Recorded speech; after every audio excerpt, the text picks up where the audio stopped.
Abra sua Bíblia em Romanos capítulo 6.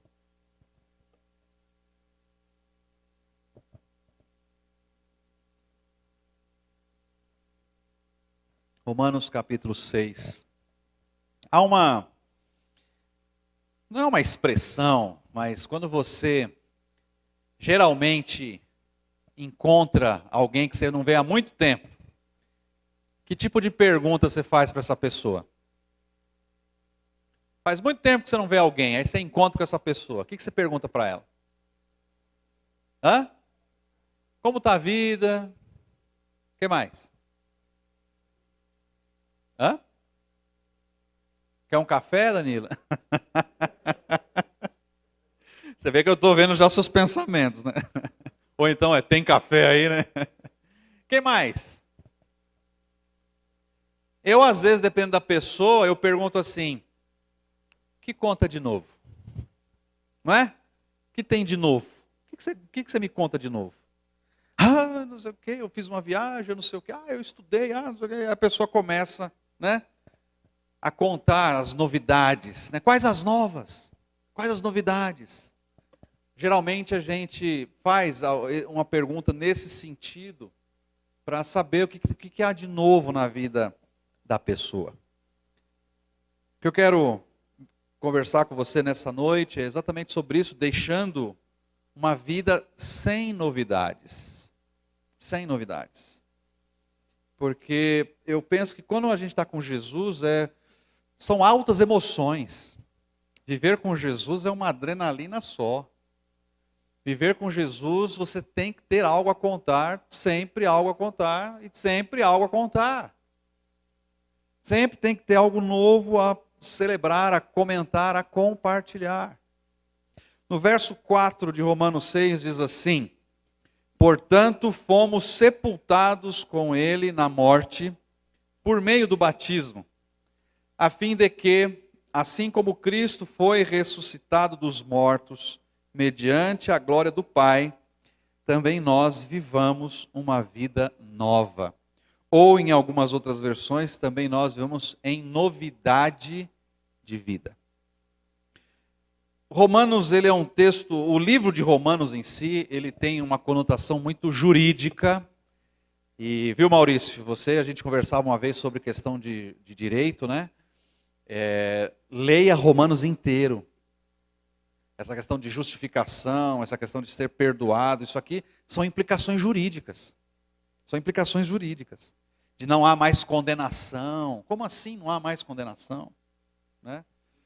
Eu estava lendo, assistindo esse negócio da CPI, aí um deputado lá foi lá defender o Lula, que o Lula está sendo inocentado. Aí o outro virou e falou assim, não, ele não está sendo inocentado.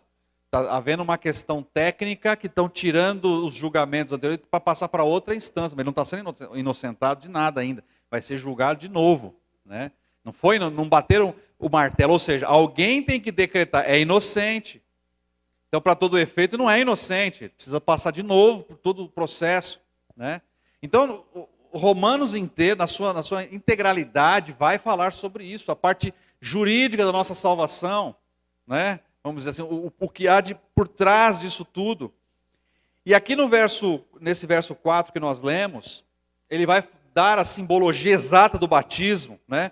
Fomos sepultados com ele na morte por meio do batismo, exatamente por isso que nós não cremos no batismo por aspersão, que é aquele que se batiza criança, na canequinha e tal. Né? Não tem como você crer nisso, porque não há um simbolismo por trás da morte. O sepultamento, né, o você morrer para esse mundo através do batismo, é aquilo que nós acreditamos, aquilo que isso simboliza é muito forte para nós. Porque quando Jesus ressuscitou dos mortos, é quando nós levantamos as águas para uma vida nova. Para algo que não dá mais para repetir daquilo que nós éramos, daquilo que nós vivíamos. E veja que interessante o que Paulo, né, vai dizer aqui. Assim como Cristo foi ressuscitado dos mortos mediante a glória do Pai, né, nós vivamos uma vida nova ou uma novidade de vida. Irmãos, presta atenção e guarde isso no seu coração. O cristianismo é a única religião, é a única religião que o seu símbolo maior, que a proeminência dele ressuscitou dos mortos. E que os seus seguidores defendem isso. É a única. Nenhuma outra religião. Você vai ver lá o Espiritismo. O Espiritismo não crê que Allan Kardec ressuscitou. Eles creem na reencarnação, mas não creem. Buda não ressurgiu. Confúcio não ressurgiu. E nem mesmo quem a venera e adora Maria ou outras personagens, outros santos, trabalham na questão de ressurreição. De terem vencido a morte. Alguns nem sabem onde estão. Se ressuscitou, se não ressuscitou, se está no céu, se não está no céu. Então, a única religião em que nós defendemos que o nosso Senhor vive e reina para sempre é o cristianismo. E isso, já naquela época, era algo novo. Entre os próprios fariseus, que eram judeus, não havia consenso na questão de ressurreição. Você tinha os saduceus que não criam na ressurreição. Então, os fariseus acreditavam que os mortos ressuscitariam e os saduceus não criam nisso. E agora você tem uma turma aí falando que alguém ressuscitou dos mortos. Inclusive o sumo sacerdote falou para Pilatos. O que ele falou para Pilatos? Não sei não. Mas os seguidores dele disseram que no terceiro dia... Então manda soldados ficar lá guardando, porque é capaz deles roubarem o corpo para poder dizer que ele ressuscitou dos mortos. E por isso que tinha soldados lá na porta do sepulcro. Hoje nós vamos daqui a pouquinho celebrar a ceia do Senhor, o memorial que nos traz a lembrança exatamente o que Ele fez por nós e o que isso tem que simbolizar em nossas vidas. Em nossas vidas. O que nós não podemos, irmãos, é entrar semanas e meses ou anos e você olhar para você mesmo como um cristão e não ver absolutamente nada de novo, nada de relevante, nada que possa causar diferença.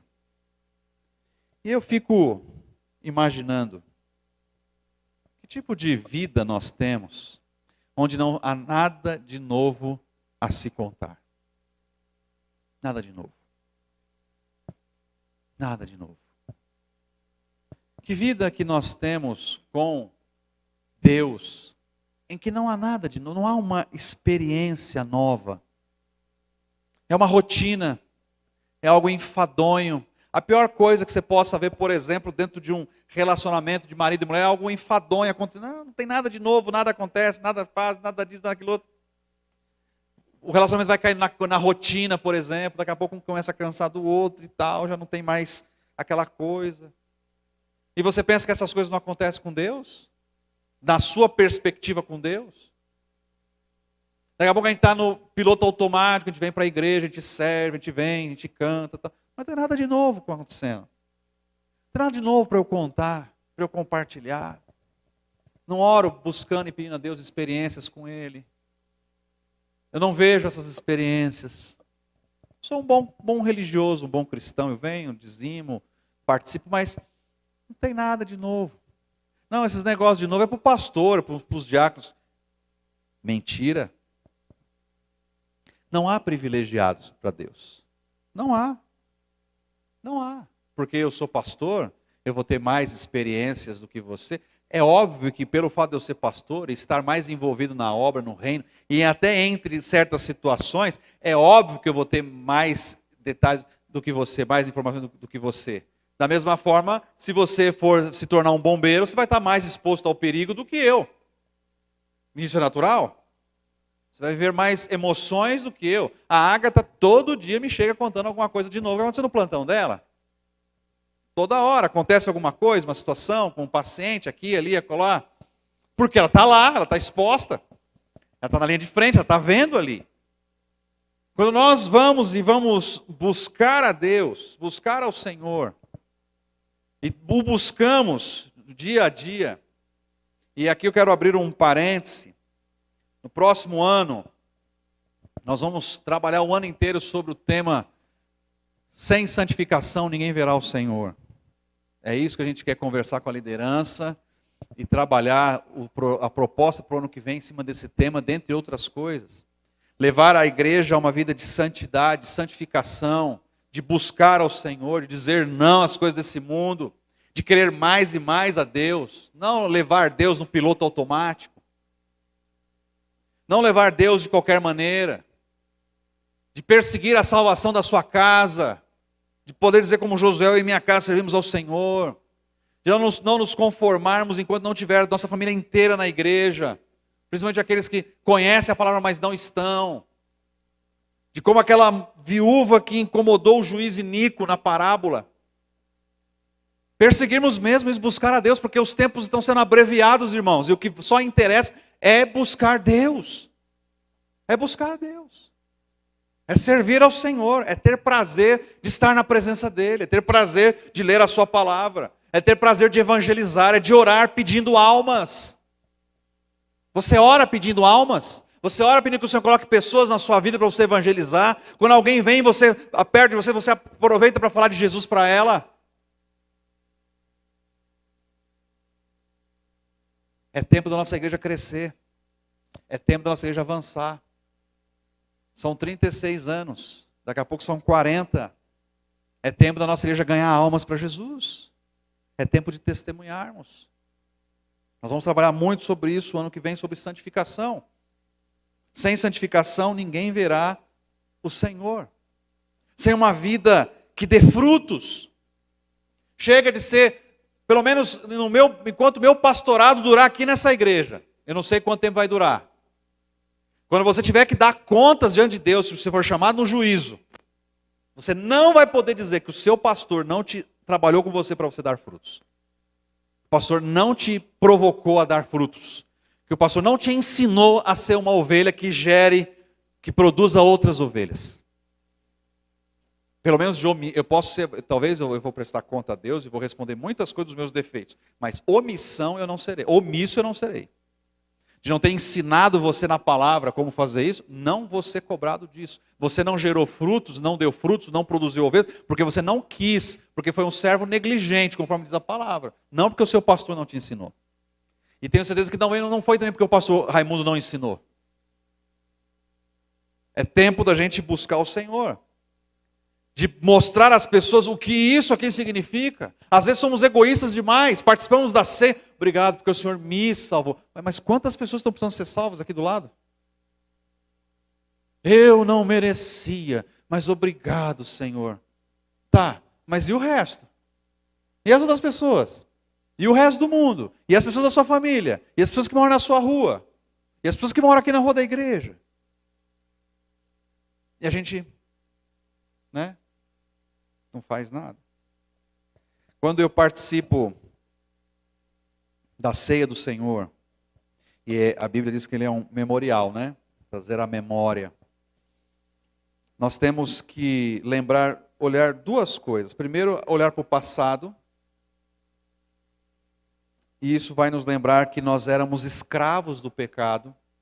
No próprio capítulo 6, veja o verso 17 e 18. Mas graças a Deus, porque embora vocês tenham sido escravos do pecado, passaram a obedecer de coração a forma de ensino que lhes foi transmitida. Vocês foram libertados do pecado e tornaram-se escravos da justiça. É só pela graça e misericórdia que nos tira das condições de escravos de algo terrível que é o pecado. E aqui agora você começa a perceber e a entender por que que a ira de Deus está mirada sobre a humanidade. Cuidado com certos discursos aí da teologia do pão com manteiga. Não, porque Deus é amor, Deus não se ira. Hoje existem jargões prontos que descaracterizam quem de fato Deus é. Irmãos, Deus é santo, Deus é amor, Deus é justo e Deus é fogo consumidor. E o fogo que consome não é por poder, não é por unção, não é por nada, é por ira por conta do pecado, porque a sua santidade não pode com o pecado. Não pode. Não pode. Não pode. Ele ama o pecador, mas ele abomina o pecado. E se eu e você não entendermos o sacrifício que Jesus fez na cruz por nós, para limpar o nosso pecado, nós estamos destinados à ira. Leia lá Romanos 1. Estamos destinados à ira de Deus. Por quê? Porque sem Jesus somos o quê? Escravos do pecado.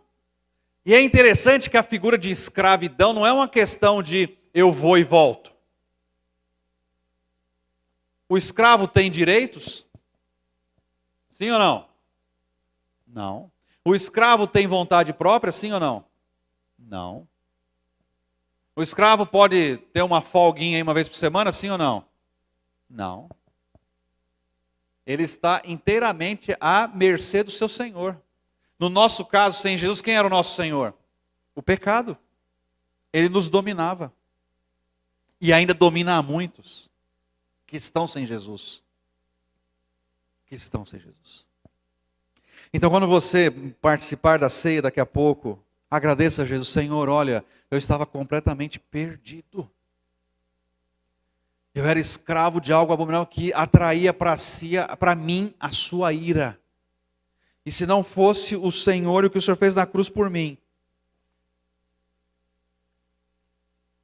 a sua ira teria me alcançado.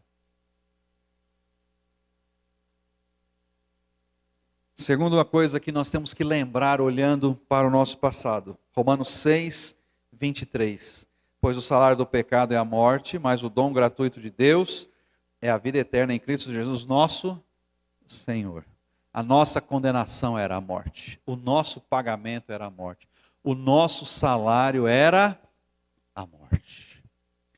A morte física, mas principalmente a morte espiritual. A morte espiritual é quando você parte desta vida sem Jesus. E aí não adianta você acender uma vela, não adianta você fazer orações, não adianta você fazer absolutamente nada.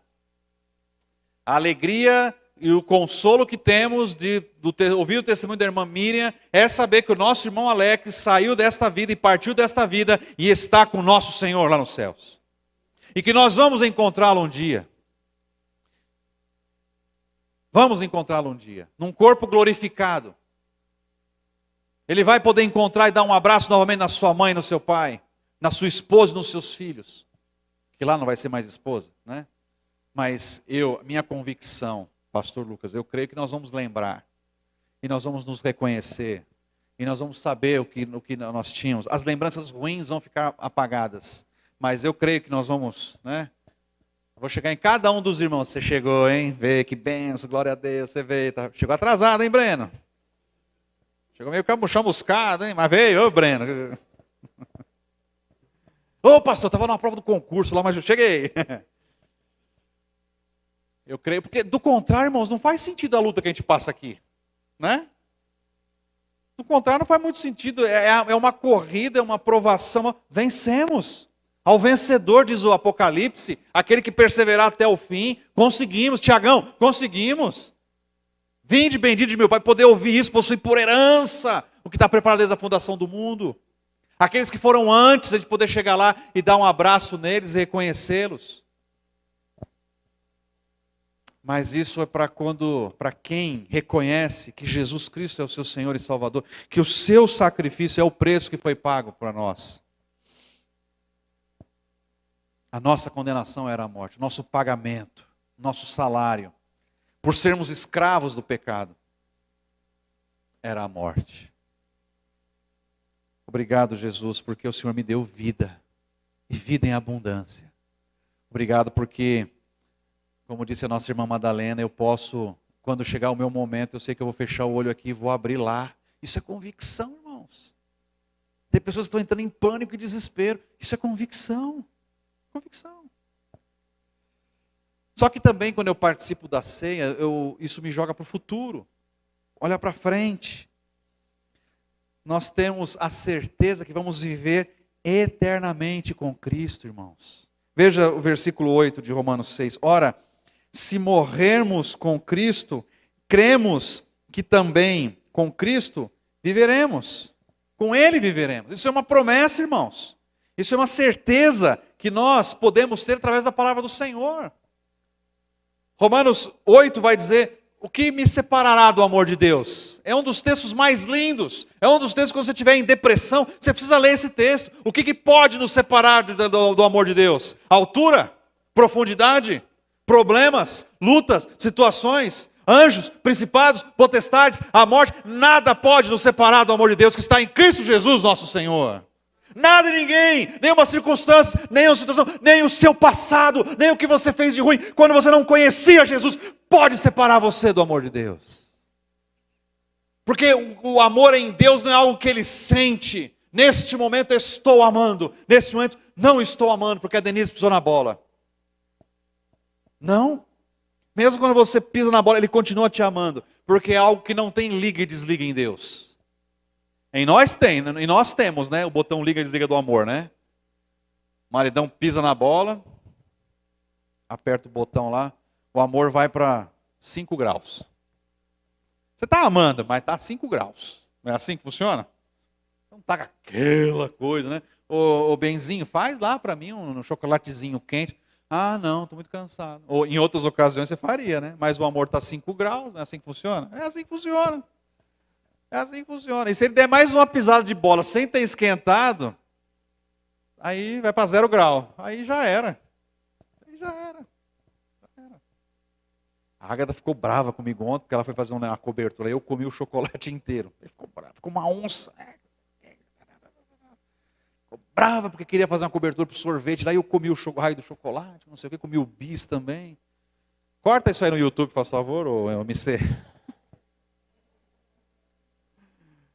Aí eu já percebi que o boa noite já não foi tão doce como costuma ser, sabe? Bravo, nervoso.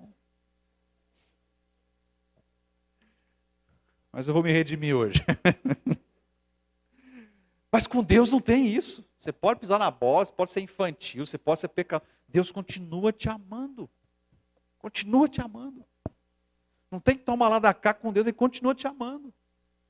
Porque nada pode separar do amor dEle, nada. Nós vamos viver com Ele eternamente. Essa é a nossa certeza. Não pode, irmão, não pode duvidar. Ó, se tem um negócio que me deixa doido da vida, é crente aceitando Jesus pela segunda vez. E nós vamos fechar um acordo aqui, hein? O irmão Luiz César providencia um tijolo aqui, para deixar bem aqui embaixo. Porque uma coisa é o pastor fazer convite de consagração. Isso é uma coisa. Mas às vezes eu estou lá, você quer receber Jesus. Aí o abençoado levanta a mão, eu abaixo essa mão, e o cara está lá com a mão levantada. Aí eu vou tacar o tijolo, porque pum, abaixa esse negócio aí. Você já se converteu, já até batizado foi. Canta até no louvor. Participa da célula. Está levantando a mão de novo? Que história é essa? Não, irmão, salvação é uma só, conversão é uma só, momento é um só. A menos que você, o Espírito Santo falou claramente a você que tudo que você fez até hoje foi um engano. O que você viveu lá atrás foi uma mentira, e você tem consciência disso, e você quer desta vez fazer para valer. Aí tudo bem, eu te respeito, mas não é o caso. Hein, João? Às vezes tem gente que vem 2, 3, tá a mesma pessoa lá de novo, mas de novo aqui. Daqui a pouco eu vou dar um folheto de aniversário de conversão de 3 anos, conversão de mais uma vez. Né? Hein, Marquinhos? Na terceira vez que a pessoa se converter, pede música, né? Porque... Não, irmão, você tem que saber o que está fazendo. Conversão é uma só, salvação é uma só. É uma só, não tem esse negócio de... Você tem que ter convicção de, não, eu sou salvo. Eu sou salvo. Ó, vou falar pela última vez. Quer dizer, não vai ser a última, né? Vou falar mais uma vez. Cristão em Jesus Cristo não perde a salvação. Amém? Não perde a salvação. Ai, eu vou perder minha salvação. Ai, se eu não der acesso do amor, eu vou perder minha salvação. Ai, se eu não dizimei, não participei da Santa Ceia. Primeiro que não é Santa Ceia, é ceia do Senhor. Não tem nada de santo aqui. Tem gente que fica um ano inteiro, mas na hora de vir para a ceia do Senhor, não pode faltar. Irmãos, você faz isso na sua casa. Não tem nada sacralizado aqui, não. Você não vai ficar mais forte para vencer os... Não, você não vai ganhar sua bênção amanhã aqui. Não. Então não é Santa Ceia, é ceia do Senhor. E não perde salvação. Uma vez salvo, salvo para sempre. Jesus disse, aquele que vem a mim de maneira nenhuma, lançarei fora. Então, Marquinho, não perde. Apesar de ser corintiano, não perde, viu, Marquinho? Não perde. Não perde. Nós vamos viver com Jesus para sempre. Nós temos que ter essa convicção, temos que passar. A Sofia já está se interessando pelas coisas. Agora vê, pai, você me explica sobre o juízo final? Olha só. Eu ouvi em algum lugar aí falar de juízo final. E eu estou explicando, estou falando, estou pregando, porque eu tenho que evangelizar minha filha. E vou falar uma coisa para vocês, pais. Evangelizem seus filhos. Os nossos filhos na idade que estão, se morrer hoje sem Jesus, vai para o inferno. Porque tem entendimento. Então evangelize suas crianças. Pregue a palavra para elas. Não fique esperando não. Anuncie Jesus para elas. Anuncie para os seus sobrinhos. Pregue para eles. Não vai fazer de qualquer jeito, mas tenha convicção. Eu estou lá de pouquinho, falando para a Sofia. Estou pregando para ela, estou evangelizando. Já estou fazendo o evangelho de João com ela. Devagarzinho, mas estou fazendo. Ela já quer saber do juízo final. Falei, você quer saber? Então, ó, tome. Já falou que não quer ir para o inferno. Já está no meio caminho andado ali, ó. Entendeu? Eu vou devagarzinho. Só não quero que seja uma empolgação de criança. Eu quero que ela faça com consciência. Mas nós temos que evangelizar as nossas crianças. Temos que pregar para elas. E temos que nós ter essa convicção. Como é que eu vou pregar de uma coisa que eu não tenho convicção? Mas eu não sei da minha salvação. Como assim não sabe? Tem que saber. Como assim não tem convicção? Tem que ter. Tem que ter convicção plena disso em nome de Jesus. E a segunda coisa que nós precisamos ter olhando para frente.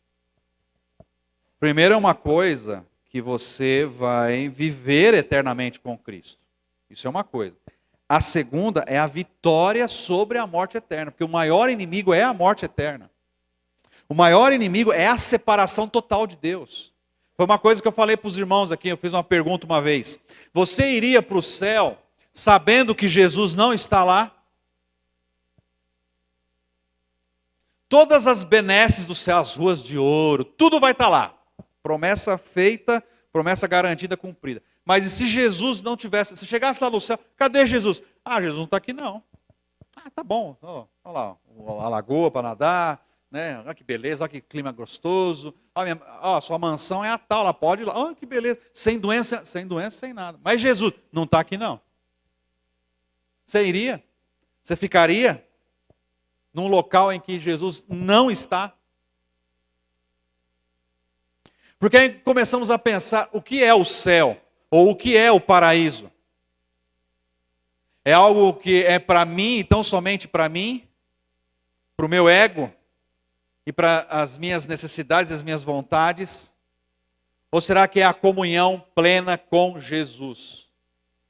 Porque o que ele diz para o ladrão na cruz? Hoje mesmo estarás comigo no paraíso. Então, o paraíso sem Jesus não faz muito sentido. Eu prefiro estar no inferno com Jesus do que no céu sem Ele. E sem medo de errar. E sem medo de você vai ficar escandalizado ou não. Eu prefiro ir para o inferno sabendo que Jesus está lá e vai ficar lá comigo do que para um céu sem Jesus. Não faz sentido você estar num lugar sem a presença de Jesus. O nosso maior inimigo é a morte eterna, é a destruição eterna, que é exatamente o quê? A separação total do homem de Deus.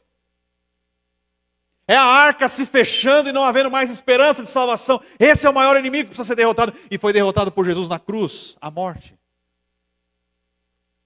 Então quando você participa da ceia, do memorial da ceia do Senhor, obrigado, porque o nosso maior adversário não é o diabo. Irmãos, tira da sua cabeça que o nosso maior inimigo é o diabo. O nosso maior adversário não é Satanás. O nosso maior inimigo é a morte. O qual já foi derrotado por Cristo na cruz. Não vai ser derrotado. Já foi, aleluia. A obra de Jesus na cruz está consumada, está feita. Não foi feito pela metade, já está. E nós temos que nos apoderar disso, nós temos que tomar posse disso em nossas vidas. A morte foi derrotada. Foi derrotada.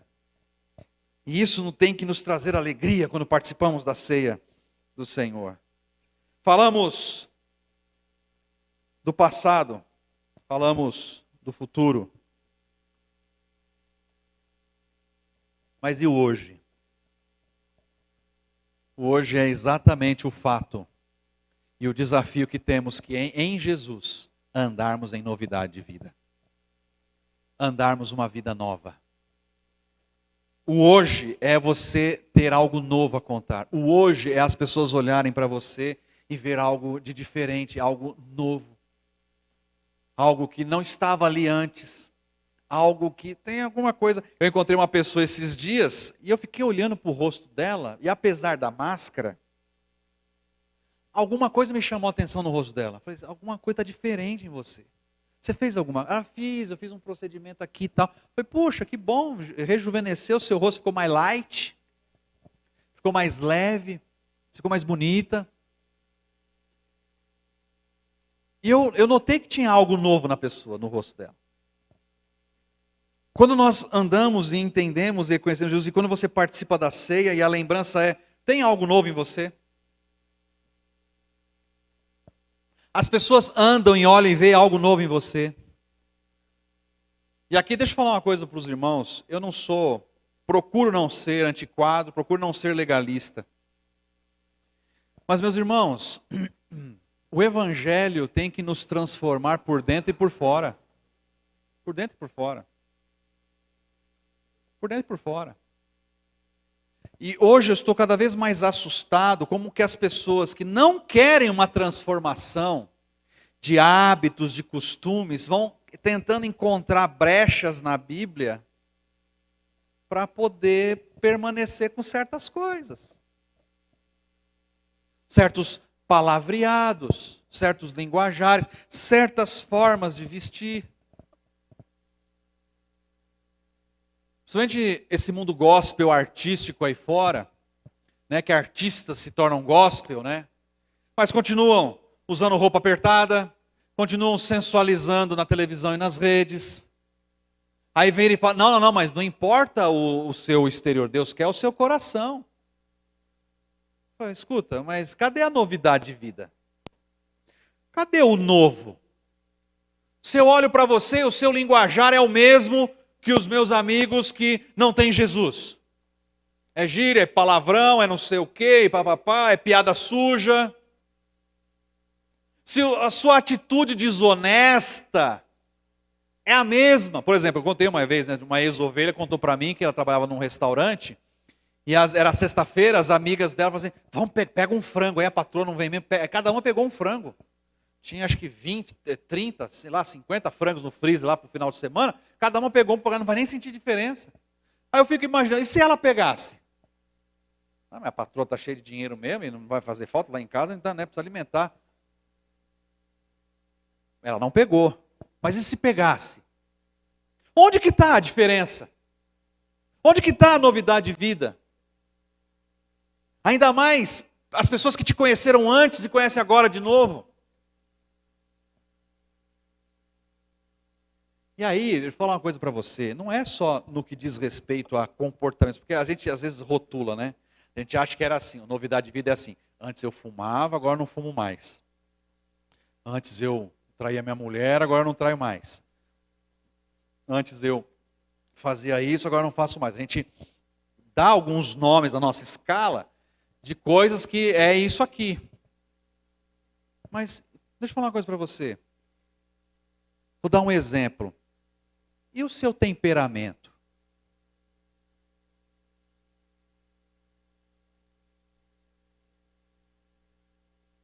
Porque antes você era explosivo e jogava as coisas para todo mundo, agora você também continua. E não está dentro dessa tabelinha que eu falei aqui. Antes eu tinha uns ciúmes doido e agora eu continuo tendo. Não, espera um pouquinho. Eu compartilhei com uma pessoa um livro chamado Temperamentos Transformados. Eu tenho meu temperamento, meu temperamento é muito forte. E quando eu era adolescente, para jovem, era muito pior. Eu era uma pessoa muito, sabe? E uma amiga minha me deu esse livro, Temperamentos Transformados. Foi onde eu conheci os 4 tipos de temperamentos que tem. Eu ainda quero preparar uma série de pregação sobre eles para ministrar para você aqui. Tem o fleumático, o sanguíneo, o colérico e o melancólico. Então, sanguíneo e colérico é mais para os lados explosivos, são os italianos, né? E o melancólico e o fleumático, eles mais deprimidos, tá? Estilo Abraão. E esse livro vai falar sobre isso. Muito interessante. E eu comecei a perceber o quanto que eu precisava colocar o meu temperamento para Deus transformar ele. Para Deus mudar ele. E que não adiantava nada eu viver na igreja se o meu temperamento não fosse transformado pelo Senhor. Porque eu machucava muitas pessoas com o meu temperamento, a minha forma de ser. Tem gente que manipula os outros por causa do seu temperamento. Então Jesus pode ter chegado na parte da bebida, no cigarro, mas não chegou no seu temperamento. Então não é novidade de vida. Não é novidade de vida. Se você é inconstante, ora você está lá no fogo, pulando, daqui a pouco você está... Daqui a pouco você está lá de novo. Daqui a pouco você está... Opa, pera um pouquinho, essa montanha russa espiritual não pode. Cadê a novidade de vida? Cadê o perseverar? Cadê o alcançar a maturidade na fé? Porque nós estamos falando de maturidade. Espera um pouquinho, então você tem 5, 15 anos de convertido e não alcançou ainda uma maturidade cristã? Tem alguma coisa errada. Não está andando em novidade de vida. Ficou beiçudinho porque o pastor não te elogiou, porque o pastor não fez isso. Eu sou a causa de muito beiço por aí, você sabe disso, né?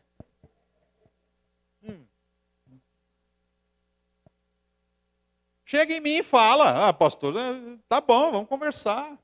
E se eu tiver que quebrar o cajado na sua cabeça, eu quebro, não tem problema não. Se eu tiver que reconhecer que eu errei, reconheço, também não tem problema com isso. Mas quantos cristãos imaturos nós temos que se machuca sozinho? É aquela criança que está brincando sozinho, se machuca. O que aconteceu? Sozinho. Se machuca. Não, nós vamos parar de se machucar sozinho. Não dá mais para ficar se machucando sozinho. Nós temos que avançar. Nós temos que crescer. Nós temos que ir adiante. Eu tenho que olhar para mim, fazer uma introspectiva na minha vida. Escuta, o que eu preciso? Não dá mais para eu ser esse tipo de cristão. Eu preciso andar em novidade de vida. E às vezes as nossas derrotas enquanto cristãos se traduzem exatamente nisso.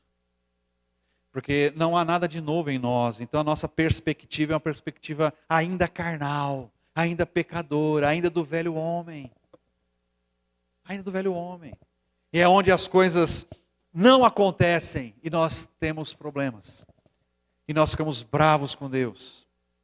E nós nos afastamos, nós não nos envolvemos. É onde enterramos os nossos dons e talentos. Mas a gente está aqui, cumprindo protocolos da religião. E Jesus fala assim, escuta, mas só ir lá você achou que era o suficiente? Eu tinha preparado muito mais para você. Tinha preparado muito mais para você. Mas você não quis andar numa vida nova, numa novidade de vida. Nós vamos participar da ceia do Senhor. Eu convido você a refletir. O que tem de novo na minha vida? Os pais que estão aqui presentes, pergunte para os filhos. Tenha uma coragem, mas não só pergunte. Pergunte, ouça e reflita. Você que me conheceu há muito tempo, o que você acha que eu ainda não mudei? A senhora é turrona aqui, ali. Pode falar. Fale. E aí o que o seu filho disser, não sai, respeita. Respeita. Não, ouça, segure, vai, ore. Converse com o Senhor, ore. Esposas, se tiver coragem, pergunte para o seu marido. Maridos, pergunte para a sua esposa. Filhos, pergunte para os seus pais. O que o senhor acha que eu preciso mudar? Você precisa mudar assim, assim. Só que você ainda tem dificuldade. E aí, meus irmãos, aí a gente fala na graça, né? Não vai, que você é isso e aquilo outro. Não, vamos na graça. Vá com amor, vá com ternura. Não vá despejando. Olhe como uma oportunidade de cura. De reconciliação, de cura, de conserto. Não de você chegar e meter uma marreta na cabeça, não. Mas ouça. Porque às vezes quem está de fora e convive, consegue enxergar uma percepção, ter uma percepção que você não está tendo. E às vezes está tendo certos comportamentos ou certas atitudes. Por exemplo, antes da pessoa se converter, era fofoqueira. E agora continua fazendo fofoca. Só que agora é uma fofoca cristã, né? Fofoca dos irmãos da igreja, do pastor, né? Agora já elevou o nível de santidade na fofoca. Mas quem está por fora, está olhando ali, está vendo o quê? É a mesma fofoca. A maledicência, reclamava. E hoje, olha como tem gente que reclama, e reclama, e reclama. Jesus da glória. Olha, uma vez eu conheci uma igreja, Eu acho que eu vou implantar, viu, Tiago, o que eles fizeram lá. Eles estavam num processo de santificação e tinha um negocinho aqui que você colocava de borracha, bonitinho, com o logo da igreja, tudo, e era vermelho. E o lance era o seguinte, para aquele vermelho, toda vez que você, em algum momento do seu dia, fizesse alguma reclamação, você mudava de braço. Reclamou, lembrou, tirava, punha no outro braço. Reclamou, tirei no outro braço. Tinha gente que falava assim, pastor, daqui a pouco o meu já estava quase no pé, porque eu mudei. Já não tinha mais pelo no braço, tanto mudava. Né? Porque na verdade, às vezes a gente reclama. E nem percebe. E eu não estou dizendo que é errado reclamar, protestar, não é isso. Mas quando isso passa a fazer parte da sua vida é só isso. E o reclamante tem mais um coração indignado que um coração grato. As cadeiras estão vazias. Estou reclamando que está vazio. Mas louvado a Deus que lá no fundo está cheio. Então, qual é a minha perspectiva? E às vezes Jesus precisa vir e transformar isso no nosso coração, porque às vezes alguém está, mas você reclama, hein? Você vai na igreja fazer o quê? E só reclama, hein? E as pessoas estão lá, e a gente faz isso em casa, faz no trabalho, faz na vendinha, faz não sei aonde. Porque você não consegue ser duas caras. Você pode até enganar um pouquinho, mas você acaba reproduzindo quem você é. Quem você é. E hoje, o que vai salvar as pessoas não é você abrir a boca e dizer assim, Jesus Cristo salva. O que vai salvar é elas olharem a sua vida, tem algo de diferente em você, como eu vi aquela moça. Tem algo de diferente em você. Puxa, eu não vejo mais você fazendo assim. Puxa, eu vi o seu comportamento ali. Puxa, eu vi sua atitude. O que é isso? Isso desperta. É muito mais do que palavras. Assim como a atitude de Cristo em morrer na cruz por nós, foi muito mais do que palavras. Foi atitude. Foi uma ação que se concretizou e nos deu a vida eterna, nos deu a salvação. Andar em novidade de vida é você externar aos outros essa presença de Deus em você, do Espírito Santo em você, transformando, regenerando, santificando você. Isso não faz você olhando o round 6. Não sabe o que é isso ainda? Não chegou aqui ainda essa... Chegou, né? Chegou lá em casa também. Não estou condenando as séries. Mas eu estou querendo dizer que tudo na sua vida tem que ter um espaço. E às vezes na nossa vida são mais as séries do que a busca da palavra de Deus, do que ter um tempo para Deus. Pode assistir o Round 6, pode assistir Casa de Papel, pode assistir o que você quiser. Não tem problema. Mas desde que você me responda, e o seu tempo com Deus? Está em ordem, está em dia, está em comunhão? Se isso estiver em ordem, você não está trocando Deus por essas coisas. Que o Senhor abençoe a sua palavra. Ande em novidade de vida, meu irmão, em nome de Jesus.